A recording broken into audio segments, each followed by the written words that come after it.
Hello friends. कभी कभी हमारे पैरों में सूजन आ जाती है। आज मैं इसके बारे में बताने वाली हूँ कि पैर में सूजन क्यों आती है, इसके क्या क्या कॉजेज़ हैं और इसके क्या क्या सिम्टम्स रहेंगे और इसके अंदर क्या क्या कॉम्प्लिकेशंस हो सकते हैं और इस केस में हम लोग घर पर क्या क्या कर सकते हैं।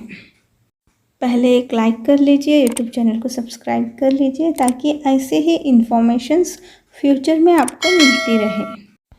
ये जो सूजन होती है इसको एडिमा भी कहते हैं। इस केस में क्या होता है, पैर के अंदर जो टिश्यूज़ रहते हैं, जो सेल्स रहते हैं, उसके अंदर बहुत ज़्यादा पानी भर जाता है। वहाँ पर फ्लूइड का कलेक्शन हो जाता है, इस वजह से स्वेलिंग आ जाती है। चलिए अब जानते हैं पैर में सूजन क्यों आती है, इसके क्या क्या कॉजेस है। Causes of swelling in the ankle, feet और लेग। बहुत ज़्यादा लॉन्ग टाइम तक खड़े रहने से या फिर बैठे रहने से हमारे पैर में सूजन आ सकती है। जैसे कि हम लोग ड्राइविंग करते रहते, लॉन्ग ड्राइव पर, जैसे एक गांव से दूसरे गांव में जा रहे हैं, बहुत ज़्यादा घंटों तक का रास्ता है, तो पैर में सूजन आ जाती है। साल्ट यानी नमक को बहुत ज़्यादा खाने से पैर में सूजन आ जाती है। अगर हमारा वेट यानी वज़न बहुत ज़्यादा है या फिर कोई वुमेन जो प्रेग्नेंट है तो पैर में सूजन आ जाती है। कुछ मेडिसिन्स को रेगुलरली खाने से भी पैर में सूजन आ जाती है, जैसे कि बीपी की गोलियां या फिर डायबिटीज़ की गोलियां या फिर कोई कॉन्ट्रासेप्टिव पिल्स, एंटी डिप्रेसेंट्स और स्टीरॉयड्स। ऐसे मेडिसिन्स को रेगुलरली खाने लगेंगे तो पैर में सूजन आ जाती है। अगर आपको बहुत ज़्यादा सीवियर प्रोटीन डेफिशिएंसी है, बहुत लॉन्ग टर्म से है, तो भी पैर में सूजन आ सकती है। किसी भी तरह की इंजरी, जैसे कि कोई किसी तरह का स्ट्रेन हुआ या फिर स्प्रेन हुआ या फिर कोई इंसेक्ट का बाइट हुआ, कोई कीड़ा जैसे कि हनी बी काटा, तो भी स्वेलिंग आ जाती है। अगर आपके अंदर कोई भी किडनी का प्रॉब्लम है या फिर लीवर का प्रॉब्लम है या फिर हार्ट में कुछ प्रॉब्लम है, किसी भी तरह का इन्फेक्शन है, तो भी स्वेलिंग इन द लेग्स हो सकता है।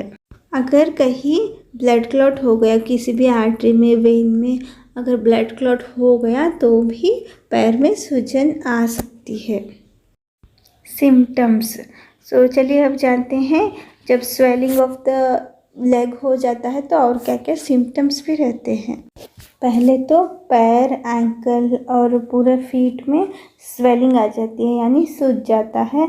और उसके बाद जो स्किन वहाँ पर रहती है वो शाइनिंग हो जाती है, वो शाइन करने लगती है और वहाँ का स्किन पूरा स्ट्रेच हो जाता है और कलर रेडिश हो जाता है। कुछ केसेस में जब हम लोग सोलन पैर के ऊपर एक उंगली से गड्ढा बना देंगे तो वो गड्ढा थोड़ी देर के लिए, कुछ सेकंड्स के लिए ऐसे ही रह जाता है, तो इसको हम लोग क्या करते हैं, कहते हैं पिटिंग टाइप ऑफ एडिमा कहते हैं।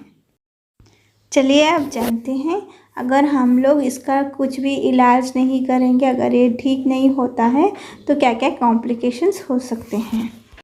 शुरू में तो स्वेलिंग की वजह से वो जो पेन रहता है वो बहुत ज़्यादा बढ़ने लगता है और चलने में दिक्कत होने लगती है, पैर में स्टिफनेस आ जाती है, ठीक से हम लोग पैर को बेंड नहीं कर पाते हैं और ये जो स्किन रहती है वो जो स्ट्रेच होते रहता है, स्ट्रेच होकर वहाँ पर हम लोगों को इचिंग स्टार्ट हो जाती है, एक अनईजीनेस, अनकंफर्टेबल फील रहता है। एरिया का ब्लड सर्कुलेशन डिक्रीज़ हो जाता है, वहाँ पर इन्फेक्शन होने के चांसेस इंक्रीज़ हो जाते हैं और वहाँ का इलास्टिसिटी, जो आर्टरीज़ के अंदर जो इलास्टिसिटी रहता है वो भी कम होने लगता है। स्किन के ऊपर अल्सर भी हो सकते हैं। चलिए अब जानते हैं, जब लेग के अंदर स्वेलिंग आ जाता है, लेग में सूजन आ जाती है, तो हम लोग घर पर क्या क्या कर सकते हैं। जब भी आप सोते हो तो पैर के जिस एरिया में स्वेलिंग है उसको थोड़ा ऊपर कीजिए, पैर के नीचे कुछ पिल्लोज़ रखकर उसको ऊपर करके सो जाइए। एक्सरसाइज कीजिए, जेंटल एक्सरसाइज कीजिए, बहुत थोड़ा सा ज़्यादा स्ट्रेनस नहीं होना चाहिए, जैसे कि वॉकिंग। तो इससे क्या होगा, ब्लड का सर्कुलेशन उस एरिया में इम्प्रूव होगा, ज़्यादा होगा।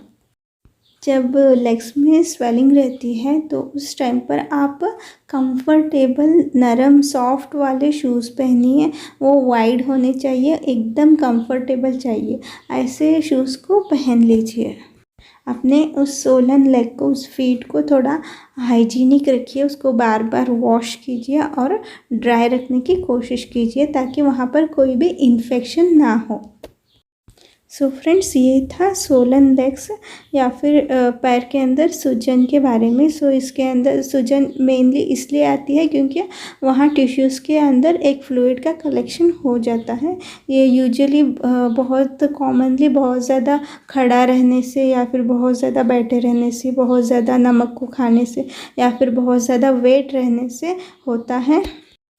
इसमें आपको पैरों के नीचे सोते समय पिल्लो रखना चाहिए, पैरों को थोड़ा रेस करके सोना चाहिए और वॉकिंग करना चाहिए, जेंटल वॉकिंग, जेंटल एक्सरसाइज करना है और अच्छे कंफर्टेबल सॉफ्ट हील वाले चप्पल को पहनना है और उस पैर को मॉइस्चराइज्ड रखिए, उसको बार बार धोइए, ड्राई कीजिए ताकि वहाँ पर इन्फेक्शन ना हो।